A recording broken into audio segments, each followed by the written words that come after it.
নামাজের মতো বসো। তোরা এটা হেরাম কিলে দিয়ে দে গুরু গুরু হওয়া হতো। তোমরা সবাই এখানে সামনে চলে আসো, এখানে এখানে আমার সামনে আসো, এখানে এখানে আমার সামনে এখানে।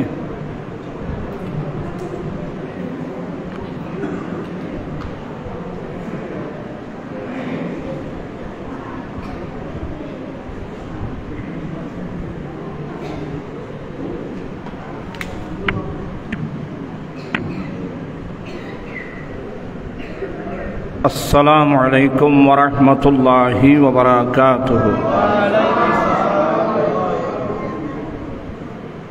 তোমরা ছেলেরা দুজনে বসছো?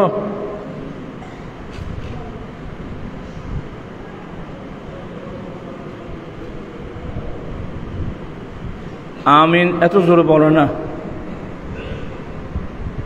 আমিন বলো আস্তে করে।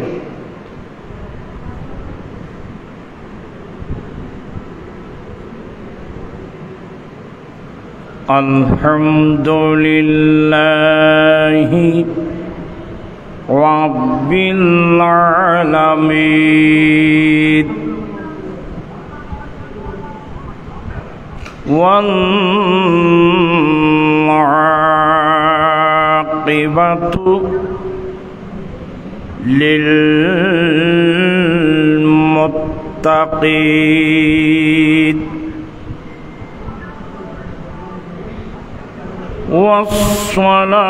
والصلاة والسلام على سيدنا وسندنا وطبيبنا وطبيب قلوبنا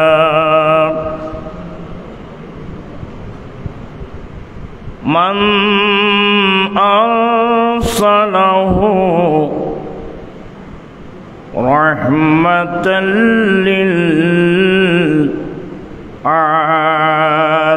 للعالمين وعلى آله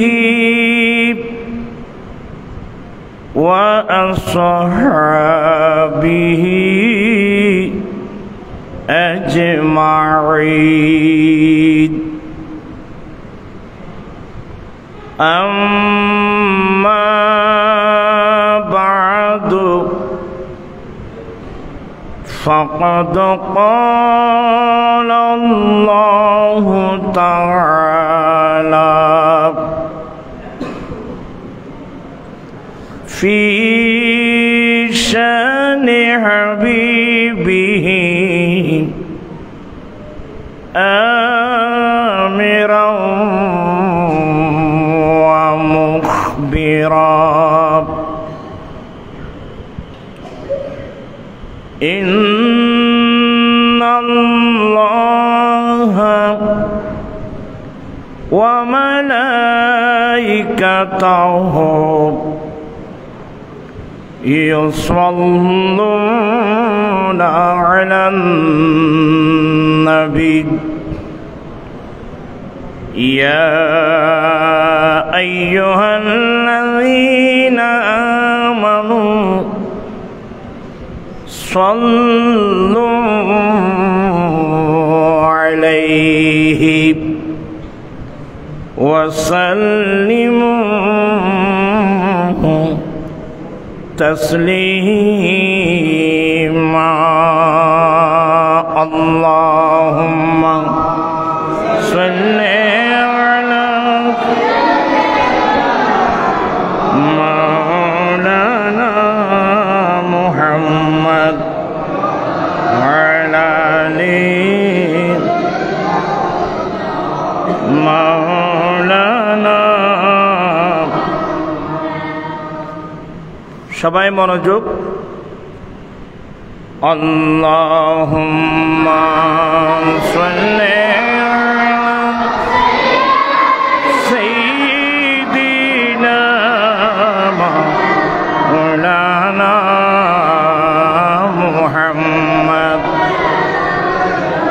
وعلى آل سيدنا مولانا صلاة يا رسول الله عليكم سلام يا حبيب الله عليكم وصلى الله على نور کہ روشد نورها پیدا زمین از حب و ساکن فلک در عشق و شیدا صلاة دنیا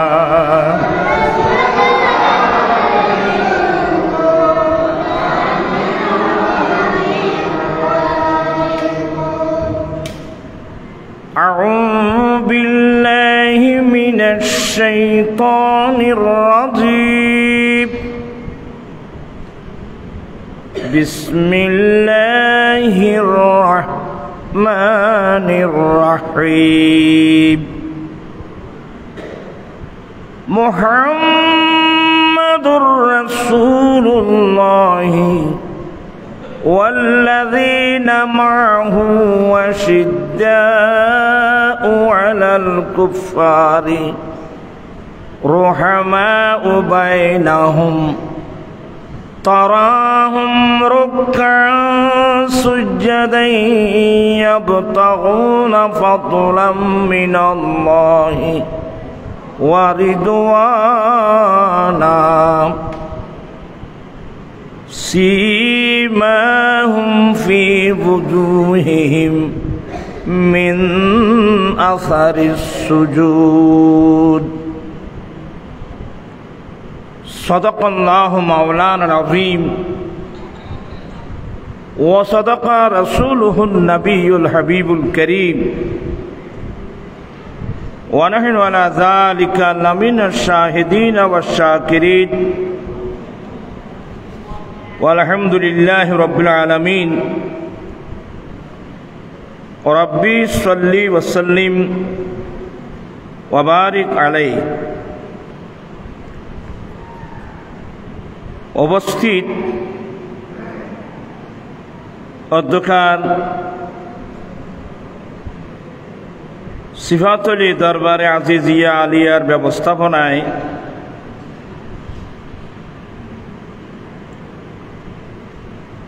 গাউসিয়া মাদ্রাসা জামে মসজিদ প্রাঙ্গণে 12 দিন ব্যাপী ঈদ মিলাদুন নবী সাল্লাল্লাহু আলাইহি ওয়াসাল্লাম মাহফিলের আজকে 10ম দিবসের প্রিয় সভাপতি আজিজ গ্রামী মুজাহিদ মিল্লত শাহজাদা আবুল ফারা মোহাম্মদ ফরিদুদ্দিন আল কাদেরী অধ্যক্ষ সিফাতুল জামিয়া গাউসিয়া মইনিয়া কামিল মাদ্রাসা আজকের মাহফিলে যারা বক্তব্য রেখেছেন আজিজ গ্রামী জনাব মাওলানা মোহাম্মদ ফেরদৌসুল আলম আল কাদেরী আরবি প্রভাষক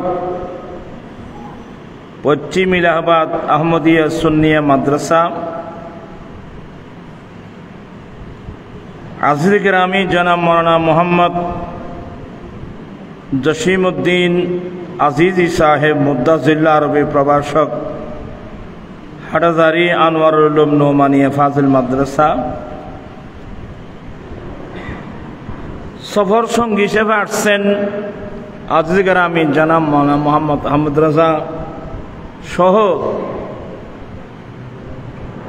অসংখ্য উলামা ইকরাম বিরাদরান ইসলাম রহমানি ওয়া রাহমাকুমুল্লাহু তাআলা মহান রব্বুল আলমিনের দরবারে লাখো কোটি শুকরিয়া। আসলে খুব প্রতিকূল অবস্থা। এই প্রতিকূল অবস্থার মধ্যে মাহফিল হওয়ার কথা না। এখন তো প্রায় তিন নম্বর সিগন্যাল চলতেছে। মুষলধারে বৃষ্টি, বাতাস, দমকা হাওয়া বাতাস, এক কথায় খুব প্রতিকূল অবস্থা। এই প্রতিকূল অবস্থার মধ্যেও নির্ধারিত সময়ের মধ্যে ঐতিহাসিক সিফাতুল আলিয়া কামিল মাদ্রাসার সংলগ্ন জামে মসজিদ মাঠে, জামে মসজিদে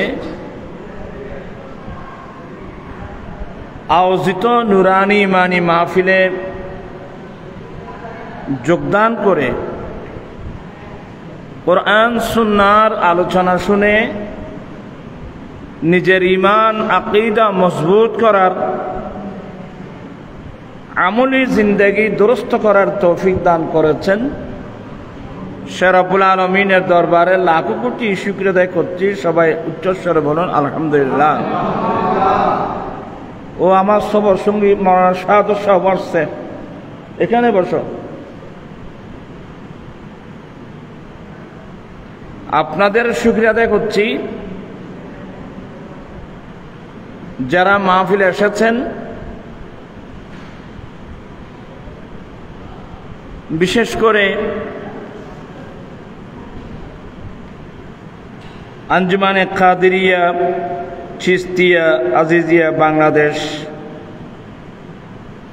এর সার্বিক সহযোগিতায়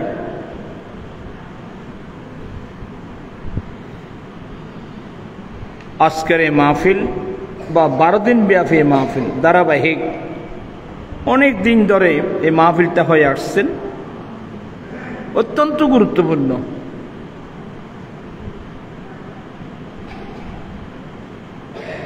তো আসলে সময়ের খুব অভাব, আর পরিস্থিতিও অনুকূলে না। সব মিলিয়ে আমার ভাইয়েরা আমাকে কয়েকটা বিষয়, একটা হলো রসুল পাক সাল্লাল্লাহু আলাইহি ওয়াসাল্লামের সাহাবায়ে কেরামের মর্যাদা, পাশাপাশি হযরতে সাইয়্যিদুনা আমির মুআবিয়া রাদিয়াল্লাহু তাআলা আনহু, এসব বিষয় নিয়ে এগুলো অনেক কঠিন আলোচনা, কঠিন জিনিস, সময় স্বল্প, পরিবেশও ভালো না। সব মিলিয়ে অল্প কিছু এই বিষয়গুলোকে সামনে রেখে কোরআন মাজিদ ফুরকান হামিদ থেকে কয়েকটি আয়াত কারিমা তেলাওয়াত করলাম। মহান রব্বুল আলামিন যদি তৌফিক দান করেন, অল্প সময়ে একেবারে অল্প কথা বলে আমি আমার বক্তব্য শেষ করব।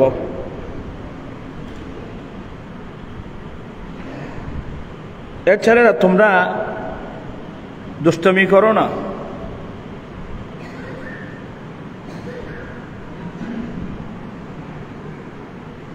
রাসূল পাক সাল্লাল্লাহু আলাইহি ওয়াসাল্লামের সাহাবায়ে কেরাম, এ সম্পর্কে আল্লাহ নিজে কুদরতের জবানে কোরআনে পাকে যে ঘোষণা দিলেন, আল্লাহ বলেন মুহাম্মদ সাল্লাল্লাহু আলাইহি ওয়াসাল্লাম আল্লাহর রাসূল, ওয়াল্লাযীনা মাআহু, এবং যারা তার সাথী, তার অনুসারী।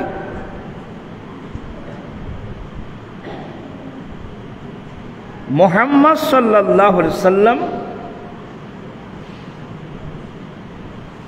আল্লাহর রাসূল এবং যারা তার সাথী বা অনুসারী, এদের এক নম্বর পরিচয় আশিদ্দা আলাল কুফার, ওরা কাফেরদের বিষয়ে কঠোর। অর্থাৎ নবী এবং নবীর সাথী বা নবীর অনুসারী, নবীর সাথে যারা আছে এরা এক নম্বর পরিচয় হলো ওরা কাফেরদের বিষয়ে অত্যন্ত কঠোর।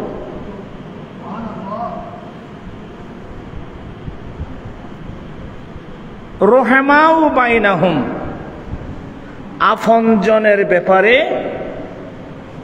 পরস্পর একে অপরের আপনজনের বিষয়ে অত্যন্ত বিনয়ী।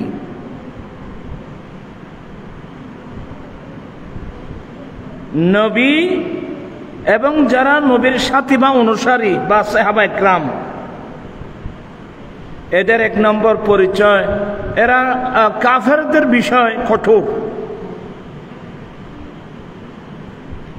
আপনজনের বিষয়ে অত্যন্ত কোমল, অত্যন্ত নম্র, অত্যন্ত কোমল, বিনয়ী। এই এক পরিচয়।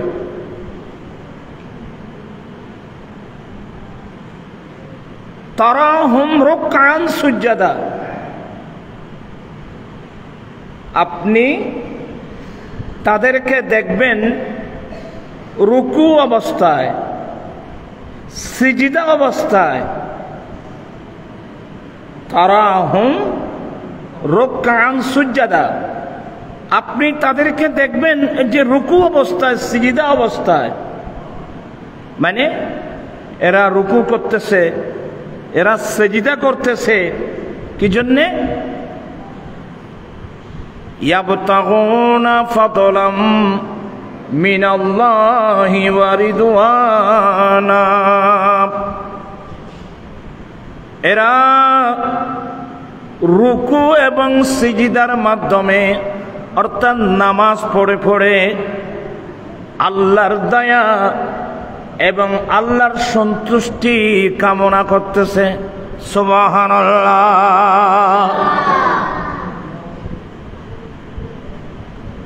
নবী এবং নবীর বাহিনী বা সাথী সঙ্গী যারা, এদের এক নম্বর পরিচয় ওরা কাফেরদের বিষয়ে কঠোর, আপনজন ব্যবহার অত্যন্ত বিনয়ী।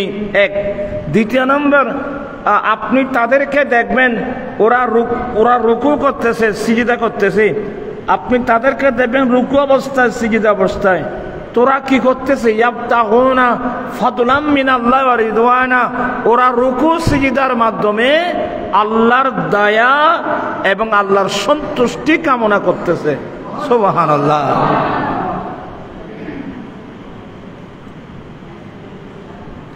আপনারা একটু আমার সামনে আসলে ভালো হয়, এই ছোট্ট বাচ্চাদেরকে একটু পাঠাইয়ে দেন। তোমরা চলে যাও, তোমরা চলে যাও, তোমরা চলে যাও। আপনারা একটু আমার সামনে আসেন। আল্লাহুম্মা সাল্লি সাইয়্যিদিনা, আপনারা সবাই আমার সামনে আসেন। আবুল আসেন আমার সামনে।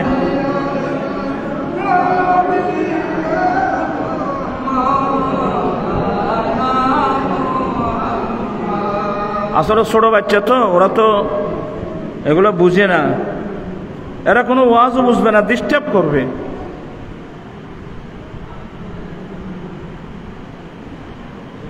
সীমাহুম ফি উজুহিহিম মিন আসারিস সুজুদ।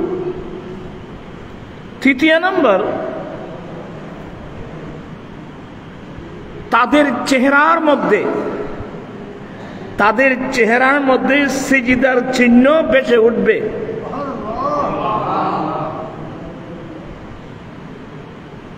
তাদের চেহারার মধ্যে সিজদার চিহ্ন, চেহারা মানে প্রোফাইল না। কারণ অনেক মানুষ মনে করে, অনেক মানুষের প্রোফাইল একটা কি থাকে, দাগ থাকে, এটাকে সিজদার চিহ্ন মনে করে। আল্লাহ কোরআন শরীফে বলছেন সীমাহুম ফি উজুহিহিম মিন আসারিস সুজুদ, তাদের চেহারার মধ্যে সিজদার চিহ্ন বেছে উঠবে, দেখা যাবে। কোথায়? চেহারা। তো চেহারা কাকে বলে? চেহারা বলা হয় উজুর মধ্যে যে চেহারাটা দৌত করা ফরজ, এই কুফালের উপরে যে চুল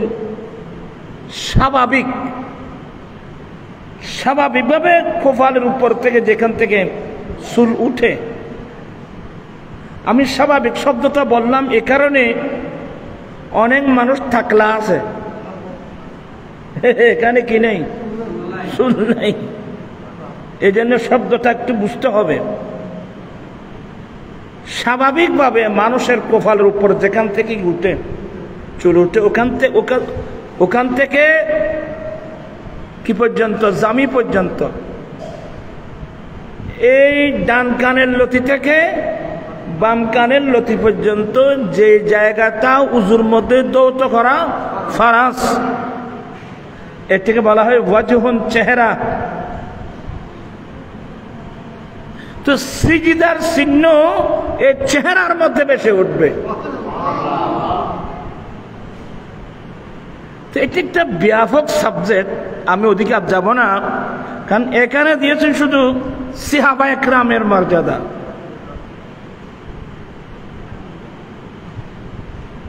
আল্লামা জালালউদ্দিন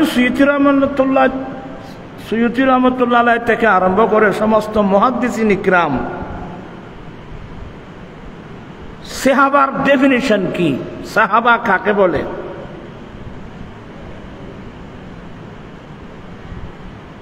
সাহাবা বলা হয় যেই পুরুষ যেই নারী ঈমান আনা অবস্থায়, মুমিন অবস্থায়, ঈমান আনা অবস্থায় যেই নারী পুরুষ আমার নবীর নূরানী চেহারা দেখেছেন অথবা রাসূল পাক সাল্লাল্লাহু আলাইহি ওয়াসাল্লামের সোহবত পেয়েছেন, যেই পুরুষ যেই নারী ঈমান অবস্থায়, মুমিন অবস্থায় আমার নবীর নূরানী চেহারায় পাক দেখেছেন কিংবা নবীর সোহবত পেয়েছেন, এদেরকে কি বলা হয়, সাহাবা বলা হয়। আর একটু ব্যাখ্যা দিলে সে ঈমানের উপর শেষ পর্যন্ত কি থাকে, অটল থাকে। প্রশ্ন করতে পারেন, হুজুর যেই পুরুষ যেই নারী ঈমান অবস্থায় আমার নবীকে দেখছেন, এটাই তো সাহাবা। আপনি যে বললেন, আমি যে বললাম যে কিংবা সোহবত পেয়েছেন, তার মানে আমার নবীর সাহাবায়ে কেরামদের মধ্যে এমন কিছু সাহাবায়ে কেরাম ছিল যারা অন্ধ, কোফালের চোখে দেখতো না। আপনারা কথা বুঝতেছেন? কিন্তু নবীর কি পেয়েছেন, নবীর সোহবত পেয়েছেন, হ্যাঁ, কিন্তু কোফালের চোখে দেখেন, ওরা অন্ধ ছিল। যেমন আমার নবীর একজন মুয়াজ্জিন আব্দুল্লাহ ইবনে উম্মে মাকতুম রাদিয়াল্লাহু তাআলা আনহু, উনি নবীর সাহাবা, কিন্তু উনি তো অন্ধ ছিল। এই জন্য বললাম যে যেই পুরুষ যেই নারী ঈমান অবস্থায় আমার নবীর নূরানী চেহারা দেখেছেন কিংবা নবীর সোহবত পেয়েছেন, এদেরকে কি বলা হয়, সাহাবা বলা হয়। চিৎকার দিয়ে বলুন না সুবহানাল্লাহ। সাহাবার মর্যাদা, আল্লাহর নবী বলেন লা তামুসুন নারু মান রাআনি, যেই ব্যক্তি আমি নবীর নূরানী, আমি নবীর চেহারা দেখলো, যেই ব্যক্তি আমাকে দেখলো, কি মানে যে ব্যক্তি আমাকে ঈমান অবস্থায় দেখলো, তাদের শরীর জাহান্নামের আগুন কোনোদিন স্পর্শ করতে পারবে না। অনেক বড় মকাম সাহাবায়ে কেরামদের। আরে বাবা, যাদের সামনে ডাইরেক্ট কোরআন শরীফ আয়াত নাযিল হয়েছে রাদিয়াল্লাহু আনহুম ওয়া রাদু আনহু, আল্লাহ তাদের উপর সন্তুষ্ট, তারাও আল্লাহর উপর কি সন্তুষ্ট। সাহাবা একরামের মাকাম, যেখানে রাসূল পাক সাল্লাল্লাহু আলাইহি সাল্লাম নবুয়তের জবানে ঘোষণা দিয়েছেন যে যে ব্যক্তি আমি নবীর চেহারা দেখবে, যেই ব্যক্তি ঈমান অবস্থা আমি নবীকে দেখবে, আমার চেহারা দেখবে বা আমার সোহবত পাবে, জাহান্নামের আগুন তাদের শরীর স্পর্শ করতে পারবে না।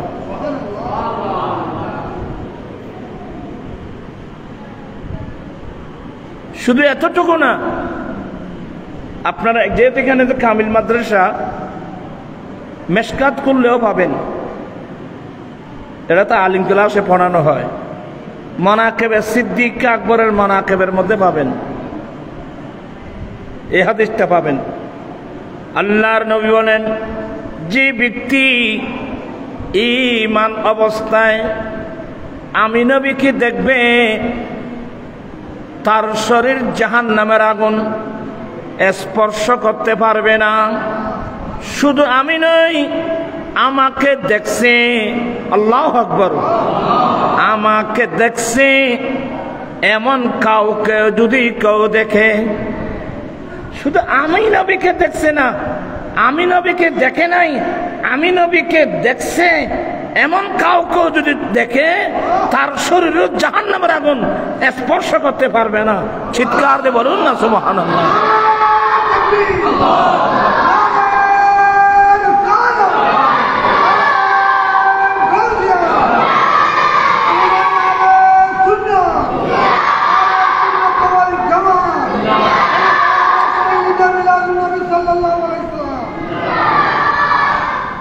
এই ছেলেদেরকে আমি জোরে আমিন বলতে মানা করলাম, এখন ওখানে গিয়ে উড়াইয়া দিচ্ছে।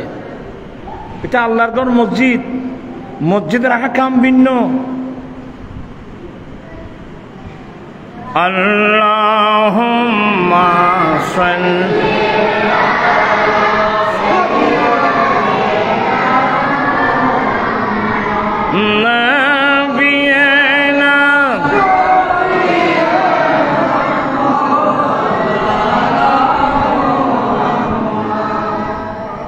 তিরমিজি শরীফের হাদিস, যেটা আমি একেবারে সংক্ষেপে কথা বলছি, এটা একটা ব্যাপক সাবজেক্ট, বিরাট এক সাবজেক্ট। আল্লাহর নবী বলেন, হে আমার সাহাবা একরাম তথা আমার উম্মত, বনী ইসরাইল বা মূসা আলাইহিস সালামের উম্মত ৭২ দলে বিভক্ত হয়েছিল। মূসা আলাইহিস সালামের উম্মত বা বনী ইসরাইলের মানুষ ৭২ দলে বিভক্ত হয়েছিল। আমি নবীর উম্মত ৭৩ দলে বিভক্ত হবে। আমার উম্মত ৭৩ দলে বিভক্ত হবে। কুল্লুহুম ফিন্নার ইল্লা মিল্লাতান ওয়াহিদা, একটি দল ছাড়া বাকি ৭২ দল যাবে জাহান্নামে, জান্নাতে যাবে মাত্র একটি দল। সাহাবা একরাম নবীর কাছে জানতে চেয়েছিলেন, ইয়া রাসূলুল্লাহ, ইয়া হাবিবাল্লাহ, যেই দলটি জান্নাতে যাবে সেটা কোন দল? আমার দয়াল নবী এত চমৎকার উত্তর দিয়েছিলেন, মা আনা আলাইহি ওয়া আসহাবি, যেই দলের মধ্যে আমি নবী থাকব, যে দলের মধ্যে আমার সাহাবা একরাম থাকবে, এরাই জান্নাতি দল। সাহাবা একরামের মাকাম, যেই দলের মধ্যে আমি থাকব, যেই দলের মধ্যে আমার সাহাবা একরাম থাকবে, এরা কোন দল? এরা জান্নাতি দল। চিৎকার দিয়ে বলুন না সুবহানাল্লাহ। হ্যাঁ, সাহাবা একরামের মাকাম অনেক বড়। আমরা অনেক সময় মনে মনে, আল্লাহ আমরা তো সেবা হতে পারিনি, তুমি আমাদেরকে দুনিয়াতে পাঠিয়েছ অনেক পরে, আমরা তো নবীকে কোনোদিন দেখলাম না, নবীর সোহবত পেলাম না, আমরা তো বোধহয় মর্যাদা ফজিলত থেকে আমরা তো মাহরুমে গেলাম, স্বাভাবিক প্রশ্ন আসবে না? আমার ভাইয়েরা, হাদিসি পাকের মধ্যে গিয়ে তথ্য পেয়ে গেলাম। কি তথ্য? আমার নবী বলেন, তওবা, মনোযোগ আছে আপনাদের?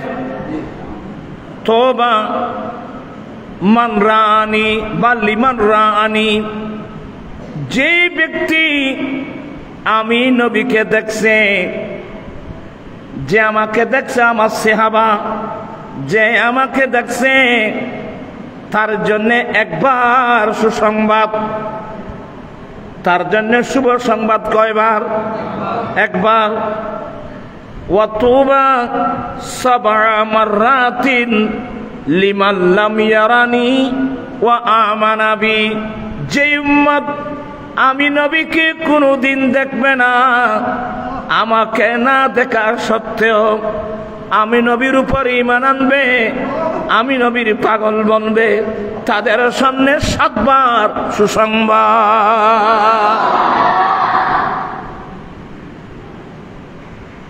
সতর্ক। তাই বলি কি আমরা সাহাবা একরাম থেকে বেড়ে গেলাম? না, এগুলোকে বলা হয় ফজিলতে জুজি। আসলে আমি এই কথাগুলো খুলে খুলে না বললে সমস্যা হচ্ছে। মফহুমে মুখালিফ, মফহুমে মুখালিফ মানে বিপরীত অর্থ, বাংলায় বলে বিপরীত অর্থ। এক্সাম্পল স্বরূপ,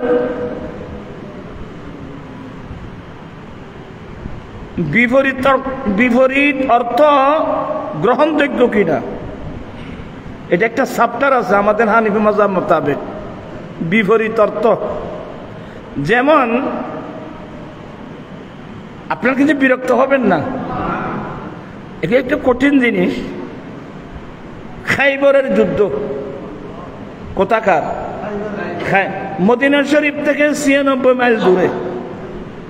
আমার রসুল মদিনার মধ্যে, মদিনার যে ইহুদিরা ছিল, এরা যারা আমার নবীর সাথে যে চুক্তি করেছিল, চুক্তি ভঙ্গ করেছিল, যার কারণে আমার নবী ইহুদিদেরকে মদিনা শরীফ থেকে কি করে দিয়েছিল?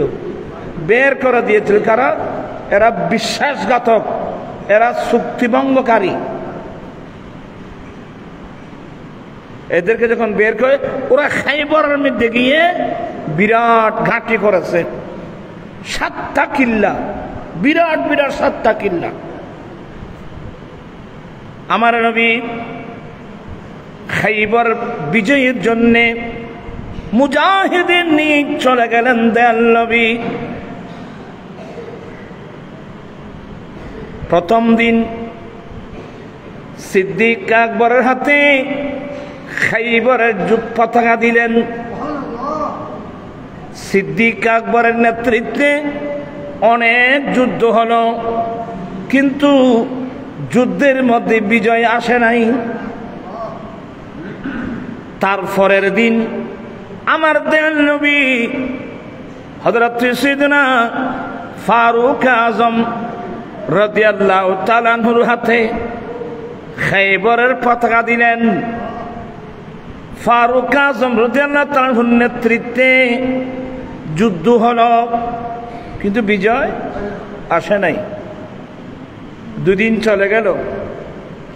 সন্ধ্যাবেলায় আমার নবী ঘোষণা দিলেন, আমি আগামীকাল সকালবেলায় এমন একজন ব্যক্তির হাতে আমি খাইবরের পতাকা দেব, যেই ব্যক্তি আল্লাহ এবং আল্লাহর রসুলকে ভালোবাসে, আল্লাহ এবং আল্লাহর রসুলও যাকে ভালোবাসে। তোমরা স্কুল কলেজের ছাত্ররা খুব মনোযোগ এই কথাগুলো শুনবেন। আমার নবী ঘোষণা দিলেন, আগামীকাল সকালবেলায় এমন একজন ব্যক্তির হাতে আমি খাইবরের পতাকা দেব, যে ব্যক্তি আল্লাহ এবং আল্লাহর রসুলকে ভালোবাসে, আল্লাহ এবং আল্লাহর রসুলও যাকে কি ভালোবাসে।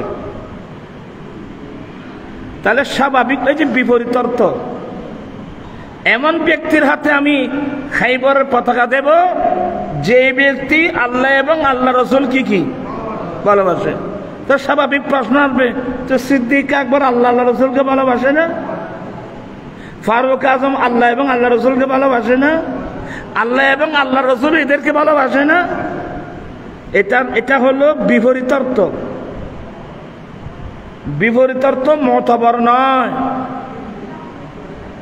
কথা বুঝতেছেন? নবী ঘোষণা দিলেন, কিন্তু এই অর্থ সাহাবায়ে কেরামও বুঝে নাই। নবী ঘোষণা দিলেন, আমি আগামীকাল সকাল বেলায় এমন একজন ব্যক্তির হাতে খাইবরের পতাকা দেব যেই ব্যক্তি আল্লাহ এবং আল্লাহ রসুলকে ভালোবাসে, আল্লাহ এবং আল্লাহ রসুল যাকে। তো সাহাবায়ে কেরামের মনে এটা আসে নাই, ধারণা এটা আসে নাই, তো তাই কি আমরা কি আল্লাহ আল্লাহ রসুলকে ভালোবাসি না, বা আল্লাহ আল্লাহ রসুলকে আমাদেরকে ভালোবাসে না? এটা কোন সাহাবায়ে কেরামের ভিতরে এই প্রশ্ন কোনোদিন আসে নাই। এরা এগুলো বুঝতেন। আমার ভাইয়েরা, সবাই কেউ ঘুমান নাই, আয় আল্লাহ সেই সৌভাগ্যবান ব্যক্তি আমি কি হব না? সে সৌভাগ্যবান ব্যক্তি আমি কি হব না, বা আমি হব কি না? সারা রাত সাহাবায়ে কেরাম কি ঘুমান নাই? আমরা তো বেশি ঘুমাই, বেশি খাই, বেশি ঘুমাই। সাহাবায়ে কেরাম আল্লাহ আল্লাহ করতেছেন, কখন সকাল হচ্ছে, কখন সকাল হচ্ছে, আর সেই সৌভাগ্যবান ব্যক্তি আমি হব কি না? আল্লাহ আল্লাহ করে রাত যাপন করলেন। রাত যাপন করার পর ফজরের আজান হলো। ফজরের আজানের পরে বা জামাত আমার নবী নামাজ পড়াই দিলেন। নামাজ শেষে সাহাবায়ে কেরাম আমার নবীকে চতুর্দিক থেকে ঘিরে ধরছেন। একজনের মাথার উপর একজন পড়তেছে, নবী আমার দিকে দেখছে কিনা, বা সে সৌভাগ্যবান ব্যক্তি আমি হব কিনা। একজনের উপর একজন পড়তেছে, নবী আমার দিকে দেখছেন কিনা। আমার দেন নবী এক নজর দেখে জিজ্ঞাসা করলেন, আইনাল আলী, আমরা আলী কোথায়?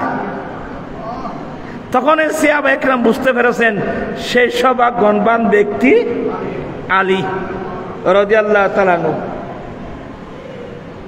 কিন্তু মাওলা আলী শেরে খুদা খাইবরের যুদ্ধের মাঠে ফজরের জামাতে আসে নাই। মাওলা আলী ফজর জামাতে আসে নাই। আমার নবী বলেন, কিরে আলী কোথায়? ইয়া রাসূলুল্লাহ, আলী তো ফজরের জামাতে আসে নাই। বলে দৌড় দো, তাঁবুর মধ্যে দৌড়ে গেলেন। দৌড়ে গিয়ে আলী মাহবুব নবী তালাশ করতেছেন। মাওলা আলী শেরে খুদা আসলেন, সালাম দিলেন। সালাম উত্তরের পরে আমার নবী জিজ্ঞাসা করলেন, আলী ফজরের জামাতে আসো নাই কেন? এখানে একটা মসলা শিখে রাখবেন, একজন মানুষ 5 ওয়াক্ত নামাজ জামাত সহকারে পড়ে, হঠাৎ এক ওয়াক্তের মধ্যে আসে নাই, ফট করে সমালোচনা করবেন না। না আসার পিছনে নিশ্চয় কোনো একটা কারণ থাকতে পারে। আমি এই কথাগুলো এই জন্য বলছি, আমাদের দেশে কিছু হুজুর আছে, পাবলিক না হুজুর, তো আমাদের ক্ষেত্রে আরা সিডেঙ্গি ভাষায় দৈন্য পারে যারে আর টিভি আই তারে আমাদের সুন্নি অনেক কিছু আলেমদের সমালোচনা করে সারা রাত ওয়াজ করলো, ফজর জামাত থান এ ধরনের সমালোচনা করে কিছু মানুষ আছে না। এটা সবাই গুনাহগার হবে, সবাই গুনাহগার হবে। তাহলে নিশ্চয় না আসার পেছনে কোনো কি আছে, কারণ কি জিজ্ঞাসা করা হোক। আলী, ওই পিছনের ছেলেরা কথা বলতেছে, আমি বড় বিপদ আছি আজকে। এ ফুয়া কত করলই এর কোনো কোরআন হাদিস বুঝতো না। এ তোমরা পিছনে যারা গল্প করতেছো, এখানে তোমরা কি গল্প করার জন্য আসছো? এখানে তোমাদেরকে বলছি দোজানু হয়ে বসো। তোমরা হাতগুলো বুকে নিয়ে মসজিদে এভাবে বসে, এভাবে না, দোজানু বুঝো, নামাজের মতো করে বসো। তোমরা এক সামনে আসো, সামনে আসো। আয় এটা বেদ দিয়ে ফিরতি দিয়ে বেশি দেন নোয়ার ভাইব।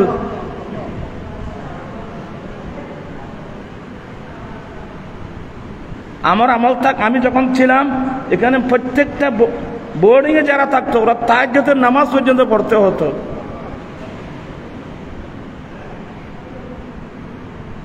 আমার ভাইয়েরা একটু মনোযোগ, এগুলো কঠিন জিনিস। বলতে চাচ্ছিলাম, আলী তুমি ফজরের জামাতে আসো নাই কেন? তাহলে এখান থেকে আরেকটা মসলা, কেউ যদি মসজিদে না আসে, না আসার কারণ জিজ্ঞাসা করতে হবে, তুমি আসো নাই কেন? প্রত্যেক স্বামী নিজের স্ত্রীর কাছে জিজ্ঞাসা করতে হবে, তুমি নামাজ পড়ছো, নামাজ পড়ো নাই কেন?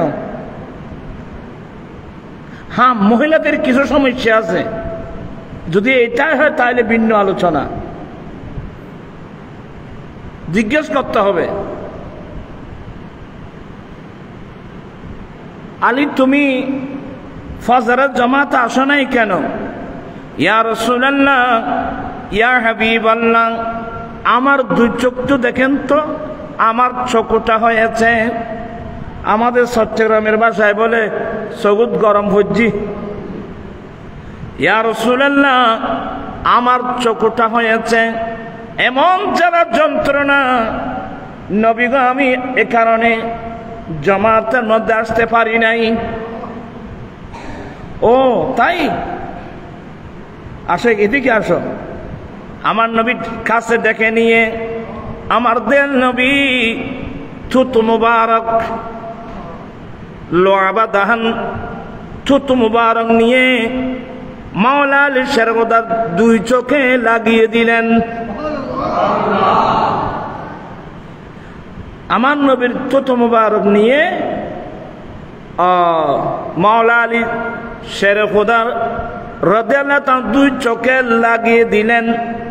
লাগানো দেরি, লাগাতে দেরি, কিন্তু রোগ ভালো হতে দেরি নাই। সাথে সাথে রোগ ভালো হয়ে গেল। মাওলা আলী বলেন, রাসূল পাক সাল্লাল্লাহু আলাইহি সাল্লাম থুতু মুবারক আমার চোখে লাগিয়ে দেওয়ার সাথে সাথে আমার মনে হচ্ছিল আমার চোখে কোনোদিন কোনো রোগ হয় নাই। সুবহানাল্লাহ। আজকাল যদি কোনো মানুষের চোখটা হয়, ডাক্তার ড্রপ একটা দিবে, ড্রপ ডেলি কয় ফোঁটা, মানুষ একবার কিন্তু একবার নামাজ ডেলি 3 ফোঁটা 4 ফোঁটা করে ডেলি 3-4 বার দিবা। এভাবে 1 সপ্তাহ দেওয়ার পরেও ওই রোগ যাওয়ার কোনো নাম নিশানা থাকে না। কিন্তু আমার দয়াল নবী এমন দয়াল নবী, যার থুতু মুবারক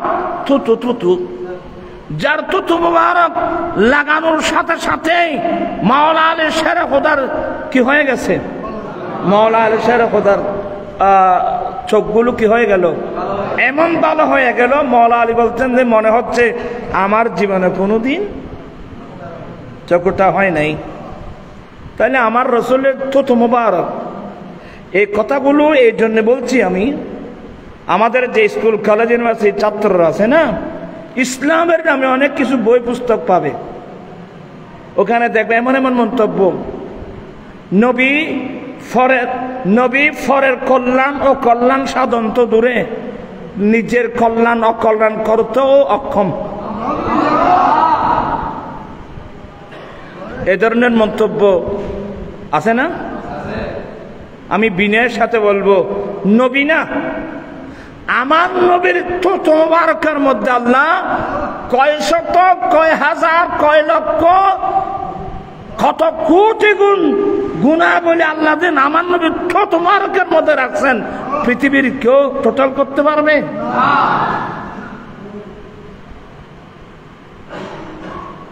আমিও ইসলামী ভাইদেরকে অনুরোধ জানাবো, দুঃখনীয় বিষয়, এই কথাগুলো হচ্ছে মুসলমানের মধ্যে অনৈক্যের কারণ।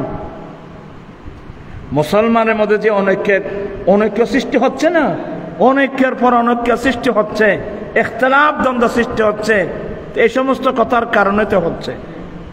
আমার রাসূল থুতু মুবারক লাগিয়ে দিলেন, সাথে সাথে মাওলা আলীর চোখি হয়ে গেল, ভালো হয়ে গেল। হিজরতের রাত্রে সিদ্দিক আকবরকে বিষাক্ত সর্প কামড় দিয়েছে, মাথা থেকে পা পর্যন্ত গোটা শরীর বিষ হয়ে গেল। আমার রাসূল থুতু মুবারক লাগিয়ে দিলেন, মুহূর্তের মধ্যে বিষ।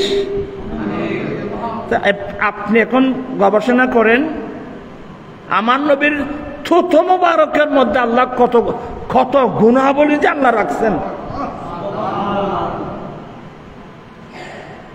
আমি এই কথাগুলো বলতে কি জানো, মাওলা আলীর চোখ ভালো হয়ে গেল, আলী নাও, খাইবরের পতাকা নাও। আমি শুধু মফহুমে মুখালিফ বুঝাতে চাচ্ছি, বিপরীত অর্থ। আমার নবী বলছেন যে আমি আগামীকাল সকাল বেলায় এমন একজন ব্যক্তির হাতে খাইবরের পতাকা দেব, যেই ব্যক্তি আল্লাহ এবং আল্লাহ রসুলকে ভালোবাসে, আল্লাহ এবং আল্লাহ রসুল যাকে। তো তার মানে অন্য যারা সিদ্দিক আকবর, তো সিদ্দিক আকবর আল্লাহ রসুলকে ভালোবাসে না, আল্লাহ আল্লাহ রসুল সিদ্দিক আকবরকে ভালোবাসে না, ফারুক আজম আল্লাহ রসুলকে ভালোবাসে না। এগুলোকে বলা হয় ফজিলতে জুজই, আংশিক মর্যাদা। ঠিক তদ্রূপ আমার নবী বলেন, যে ব্যক্তি আমি নবীকে ঈমান অবস্থায় দেখছে তার জন্য একবার সুসংবাদ, আর যে উম্মত আমি নবীকে কোনোদিন দেখে নাই, আমাকে না দেয়া সত্ত্বেও সে আমার উপর ঈমান আনছে, আমার পাগল হয়েছে, তার জন্য 7 বার সুসংবাদ। আবার সাবধান, কেউ যেন আমি সিয়াবা থেকে বেড়ে গেলাম এ ধারণা যেন না আনতে পারে। আরো শুনুন, আসলে আকাশ ভালো না, অনেক সমস্যা হচ্ছে, কারেন্ট চলে গেছে, আর শব্দ যেগুলো একটু লম্বা জিনিস, আমি সংক্ষেপে একটু ধারণা দেব মাত্র আজকে, আর এক সময় বিস্তারিত ইনশাল্লাহ। আর এটার উপর আমার লম্বা বক্তব্যও আছে। আমার ভাইয়েরা, একদিন কয়েকজন সাহাবা আমার নবীকে সঙ্গে নিয়ে কি করতেছে, সকালের নাস্তা করছেন, ব্রেকফাস্ট বলে না, তাকাদ্দাইনা মা রাসূলিল্লাহি সাল্লাল্লাহু আলাইহি ওয়াসাল্লাম।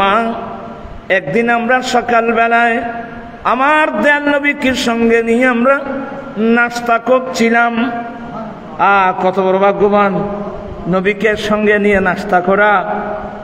নবীর সঙ্গে নাস্তা করা তো নবীকে দেখতেছেন না, সুবহানাল্লাহ বলবেন না? আমার নবীকে দেখা। আল্লাহ আমাদেরকে একটি বার হলেও, স্বপ্ন যুগে হলেও তো আল্লাহ দেখাতে পারে। উঠা দো পর্দা দিখা দো চেহারা কে নূরি বারি हिजाब में है ज़माना तारीक हो रहा है ज़माना तारीक हो रहा है कि मेरी कब से निकाब में सलातुन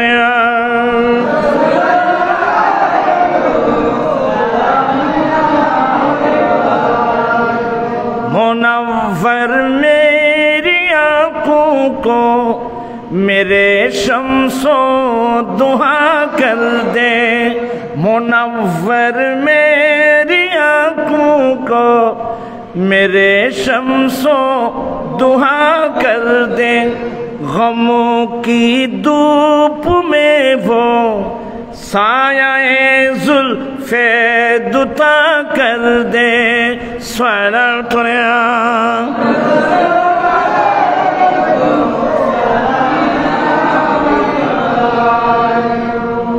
সবার মনোযোগ আছে? আমরা মসজিদের ভিতরে আছি তো, বাতাস তুফান সবগুলো বাইরে, আমরা তো ভিতরে আছি। হ্যাঁ, তো সাহাবা একরাম, একদল সাহাবা একরাম আমার নবীকে সঙ্গে নিয়ে কি করতেছিলেন? নাস্তা করছিলেন।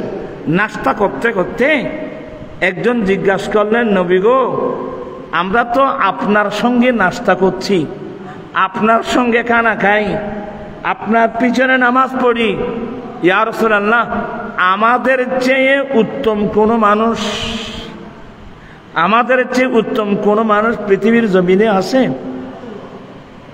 আমার নবী বলেন, হ্যাঁ, তোমাদের চেয়েও উত্তম মানুষ আছে। সুবহানাল্লাহ বলবেন না? সাহাবা একরাম আশ্চর্য হয়ে গেলেন, আমাদের চেয়ে উত্তম মানুষ এরা কারা আবার? আমার দয়াল নবী বলেন, তোমরা আমার সঙ্গে নাস্তা করছো, আমি নবীর চেহারা দেখতেছ, আমার পিছনে ইক্তেদা করে নামাজ পড়ো, এরপরেও তোমাদের চেয়ে উত্তম মানুষ এই পৃথিবীর জমিনে আছে, তবে এরা এখনো দুনিয়ায় আসে নাই।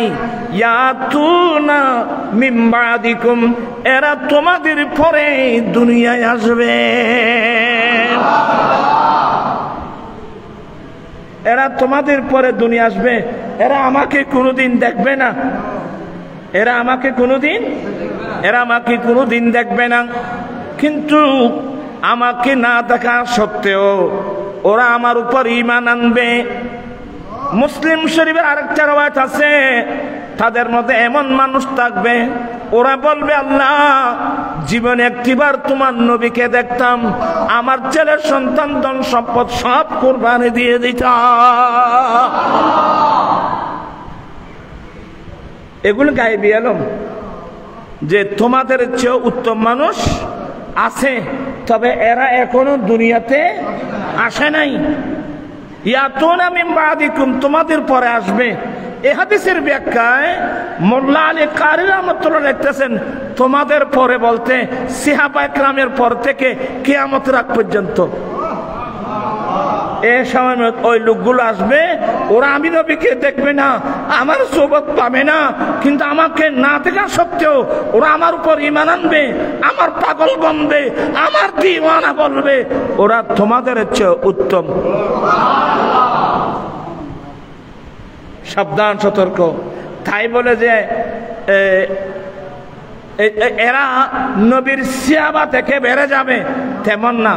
এগুলোকে বলা হয় ফজিলতে জুজি। হ্যাঁ, ওরা তো দেখে ঈমান আনছেন, আমরা না দেখে ঈমান আনছি। এই জন্য আল্লাহর কোরআনে প্রথমে বলতে মুত্তাকিনের ব্যাখ্যা বলছেন, আল্লাযীনা ইউমিনুনা বিল গায়ব, যারা না দেখে ঈমান আনবে। দেখে ঈমান আনার চেয়ে না দেখে ঈমান আনার গুরুত্বটা কি বেশি? একটা নারা দেন, ওই মাওলানা ফেরদৌসুল আলম আল কাদেরী আসছে। আজ তুমি আয়ের আরো গেইবি বলে মনে করতেছি না। ঠিক আছে, আর কত শেষ। আমি আর কি বোঝাতে চাচ্ছিলাম, নবীর সাহাবা একরামের মর্যাদা একটু ধারণা তো আপনারা পেয়েছেন নাকি? নবীর সাহাবা একরামের মর্যাদা আমরা কি বলবো? হ্যাঁ, আমার রাসূল বলছেন যে জান্নাতি দল কোনটা? যে দলের মধ্যে আমি থাকবো, যে দলের মধ্যে আমার সাহাবা একরাম থাকবে, এরাই হচ্ছে কোন দল? জান্নাতি দল। এই জন্য একটা মশলা মনে রাখবেন, কোন মানুষ নবীর কোন সাহাবাকে গালি দিতে পারবে না। আসছেন যখন পড়েন না, ক্বালা, সবাই মনোযোগ আছে, ক্বালা রাসূলুল্লাহ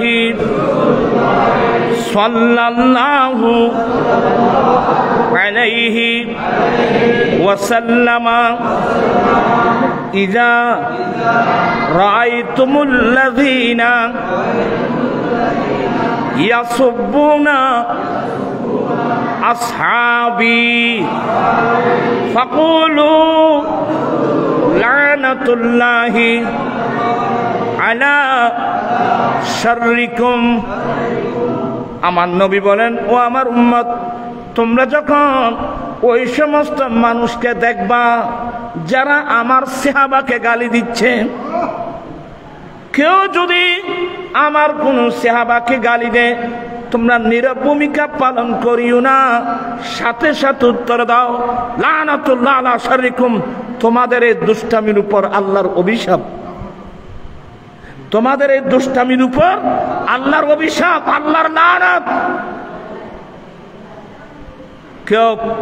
কেউ আমার নবীর কোন খেবারে সাহাবা, সেগারে সাহাবা যে হোক, কোন সাহাবা একরামকে কি করতে পারবে না, গালি দিতে পারবে না।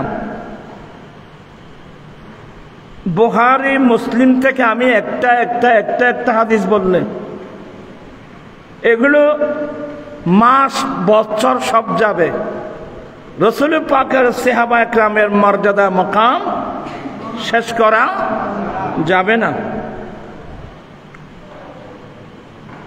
এই যে আমির মুআবিয়া রাদিয়াল্লাহু তাআলা আনহু, ইনি আমার নবীর ব্রাদার ইন ল, শালা বলে না, শালা, আমরা শালা বলি না, শালার সম্বন্ধে এগুলো আমাদের চিটাঙ্গ, কিন্তু সবাইকে আমার নবীর স্ত্রী, আমাদের আম্মা উম্মে হাবিবা, সবাই বল রাদিয়াল্লাহু তাআলা আনহা, ওনার আপন ভাই আমির মুআবিয়া, ইনি হযরত সাইয়েদনা আবু সুফিয়ান রাদিয়াল্লাহু তাআলা আনহুর ছেলে। আবু সুফিয়ান নবীর সাহাবা হয়ে গেলেন, নিজের ছেলে মুআবিয়ার উনি কি হয়ে গেলেন, সাহাবা হয়ে গেলেন। আসলে একটা বিরাট জঙ্গে সিফফিন, এখানে মাওলা আলী শের খুদা রাদিয়াল্লাহু তাআলা এবং আমির মুআবিয়া রাদিয়াল্লাহু তাআলা দুই দল, দুই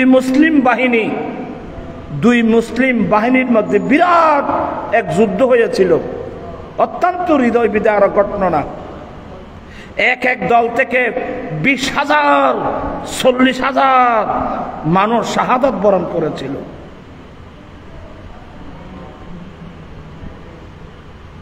আপনার কথা একটু খেয়াল করতেছেন? একটা দল হলো মাওলা আলী শের খুদা, উনি বরহক খলিফা, আর আমির মুআবিয়া রাদিয়াল্লাহু তাআলা আনহু, ইনি কেন যুদ্ধ করলেন? হযরত সাইয়েদনা ওসমান রাদিয়াল্লাহু তাআলা আনহু, ওসমান রাদিয়াল্লাহু তাআলা আনহুকে যারা শহীদ করেছিল খারেজি নামক এক দুষ্ট দল আছে, তাদেরকে কি বলা হয়? খারেজি বলা হয়, মারাত্মক দল। এদের সম্পর্কে বুখারী মুসলিম হাদিসের মধ্যে অনেক আলোচনা। এ খারেজিরা হযরত সাইয়েদনা ওসমান ইবনে আফফান রাদিয়াল্লাহু তাআলা আনহুকে নির্মমভাবে কি করে দিল? শহীদ করে দিল। ইন্না লিল্লাহি ওয়া ইন্না ইলাইহি রাজিউন। ওসমান রাদিয়াল্লাহু তাআলা আনহুর ইন্তেকালের পরে আমির মুআবিয়া শরীয়ত মোতাবেক ওলি হয়, ওলি। যেহেতু খলিফাতুল মুসলিমিন মাওলা আলী শের খুদা, হযরত আমির মুআবিয়া মাওলা আলী শের খুদার কাছে ওসমান রাদিয়াল্লাহু তাআলা আনহু যারা হত্যাকারী তাদের বিচার দাবি করলেন। তাদের কি দাবি করলেন? বিচার দাবি করলেন যে আপনি আগে, তখন পর্যন্ত আমির মুআবিয়া মাওলা আলী শের খোদার হাতে বায়াত গ্রহণ করেন নাই, যে আপনি আগে আমার ভাই ওসমান, আমি ওসমানের কিসাস চাচ্ছি, এরা অন্যায়ভাবে ওসমানকে শহীদ করেছে, যেহেতু আপনি খলিফাতুল মুসলিমিন সেহেতু আমি আপনার দরবারে কিসাস চাচ্ছি, আগে আপনি ওসমান রাদিয়াল্লাহু তাআলা যারা হত্যাকারী আগে ওদের কি করুন, বিচার করুন। মাওলা আলী শের খোদা বলছেন যে মুআবিয়া, বিচার তো অবশ্যই করব, বিচার তো অবশ্যই করব, তবে বর্তমান মুসলিম পরিস্থিতি একেবারে নাজুক। এই পরিস্থিতিতে ওসমান রাদিয়াল্লাহু তাআলা যারা হত্যাকারী তাদের বিচার করা তো খুবই কষ্ট হবে। সময় আসুক, পরিস্থিতি ঠিক হোক, তারপর ওসমান রাদিয়াল্লাহু তাআলা হত্যাকারী কি করা হবে, বিচার করা হবে। এটা মানতে রাজি নেই। হয়ে গেল দুই দলের মধ্যে বিরাট এক যুদ্ধ। ইসলামের ইতিহাসে এক হৃদয় বিদারক ঘটনা। কিন্তু মাওলা আলী শের খোদার ওনার নিয়ত শুদ্ধ, আবার আমির মুআবিয়া রাদিয়াল্লাহু তাআলা ইনারও নিয়ত কি, ইনার দাবি শুদ্ধ। তো এখানে মাওলা আলী শের খোদা ইনিও মুজতাহিদ, আমির মুআবিয়া রাদিয়াল্লাহু তাআলা ইনিও কি মুজতাহিদ। তো মুজতাহিদ মানে মুজতাহিদ যদি ইজতিহাদ করতে গিয়ে যদি শুদ্ধ করে ডাবল সওয়াব, আবার মুজতাহিদিনরা ইজতিহাদ করতে গিয়ে যদি ভুল করে ফেলে সিগন্যাল কিভাবে সওয়াব পাবে, ভুল করলেও কিভাবে সওয়াব পাবে। এদের যুদ্ধটা নফসানিয়তের উপর না, এদের যুদ্ধটা দলিল ভিত্তিক। কি ভিত্তিক? আল্লাহ ডাইরেক্ট বলছেন ওফিল কিসাসি হায়াতুন। যুদ্ধ লেগে গেল, এমন যুদ্ধ হয়েছে, হায় হায় হায় হায়, বলতো আমাদের ভয় লাগে। তো এই কারণে আমির মুআবিয়া রাদিয়াল্লাহু তাআলা মাওলা আলীর সাথে কেন যুদ্ধ করলো? এই কারণে একদল মানুষ আমির মুআবিয়াকে গালাগালি করে। আপনারা কথা বুঝতেছেন? এখনো মুআবিয়া রাদিয়াল্লাহু তাআলাকে গালি দেয়, শুধু গালি না, বাগি বলতেছে, মারাত্মক মারাত্মক শব্দ বলছে। আহলুস সুন্নাত ওয়াল জামাতের অবস্থান কি? এই যুদ্ধের কারণে আমির মুআবিয়াকে গালি দেওয়া যাবে না। মাওলা আলী শের খোদা তো যাবেই না, আমির মুআবিয়াকে গালি দেওয়া যাবে না। তাদের যেটা যুদ্ধ হয়েছিল এটা হলো ইজতিহাদি কথা, এটা আমির মুআবিয়ার ইজতিহাদি কথা, এর জন্য ওনাকে কি দেওয়া যাবে না।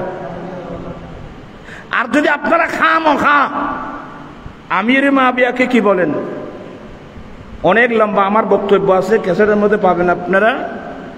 আমি লাস্ট একটা পয়েন্ট দিচ্ছি, খামখা যদি এই কারণে আমির মুআবিয়া রাদিয়াল্লাহু তাআলাকে তোমরা বাগি বলো, গালি দাও, তাহলে আমার প্রশ্ন হলো, মাওলা আলী শের খোদার শাহাদাতের পরে মুসলিম বিশ্বের খলিফা ইমাম হাসান রাদিয়াল্লাহু তাআলা আনহু, হোসেন রাদিয়াল্লাহু তাআলার বড় ভাই ইমাম হাসান রাদিয়াল্লাহু তাআলা আনহু, একদিক দিয়ে ইমাম হাসান রাদিয়াল্লাহু তাআলার বাহিনী ইরাকবাসী, ইরাক কুফাবাসী, ইরাকবাসী, আর এদিকে আমির মুআবিয়ার বাহিনী সিরিয়ার মানুষ।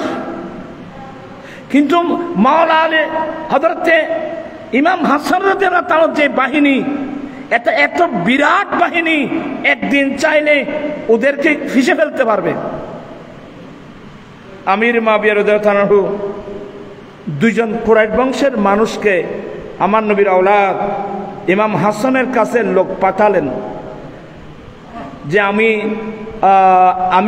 আমি মাবিয়া যাবতীয় বিষয়টা আমার নবীর আওলাদ ইমাম হাসানের উপর ন্যস্ত করলাম। ইমাম হাসান যেটা বলবেন আমি সেটা মেনে নেব। অনেক আলোচনার পরে একটা চুক্তি হয়ে গেল যে আপনি আপনি মারা গেলে আপনার মৃত্যুর পরে মুসলিম বিশ্বের খেলাফতের দায়িত্ব আমি হাসানের হাতে থাকবে। এই ধরনের অনেক কি হয়ে গেল, চুক্তি যখন হয়ে গেল অনেক হাদিয়া তোফা দিলেন। দেওয়ার পরে খেলাফতের জিম্মেদারিটা ইমাম হাসান রাদিয়াল্লাহু তাআলা আনহু আমিরে মাবিয়ার হাতে কি করলেন, তুলে দিলেন। এখন আপনারা যারা আমিরে মাবিয়াকে গালি দিচ্ছেন, তো গালিটা তো আমিরে মাবিয়ার উপর হবে না, আমার নবীর আওলাদের উপর চলে যাবে। আমার নবীর আওলাদ ইমাম হাসান কেন খেলাফতটা আমিরে মাবিয়ার হাতে তুলে দিলেন? তাহলে বোঝা গেল আমার ইমাম হাসানের দৃষ্টিতেও আমিরে মাবিয়া কোনোদিন বাগী ছিল না, থাকার প্রশ্নই আসে না। যথার্থ ইমাম হাসান কোনোদিন খেলাফতের জিম্মেদারি ইমাম আমিরে মাবিয়ার হাতে তুলে দিতে পারবেন না। উনি তুলে দিলেন, অনেক হাদিয়া তোফা নিলেন, চুক্তি করে ইমাম হাসানের তাহু মদিনায় চলে গেলেন, আর আমিরে মাবিয়ার তাহু সিরিয়ায় চলে গেলেন। খতম। আমি কি জিনিসটা বুঝাতে পারলাম? অতএব আসলে এই সাবজেক্টগুলো অত্যন্ত গুরুত্বপূর্ণ। আমি এটা অনেক বিস্তারিত আলোচনা করতে হবে। অতএব আমিরে মাবিয়া এটা আমার রসুলের এক নম্বর হলো আমার নবীর ছোট শালা আবু সুফিয়ানের জেনে আমাদের আম্মা উম্মে হাবিবার ভাই, আমার রসুলের সালাম, আমার নবীর মাতৃবংশীয় পিতৃবংশীয়, আমার নবীর শাশুড় বংশীয় কাউকে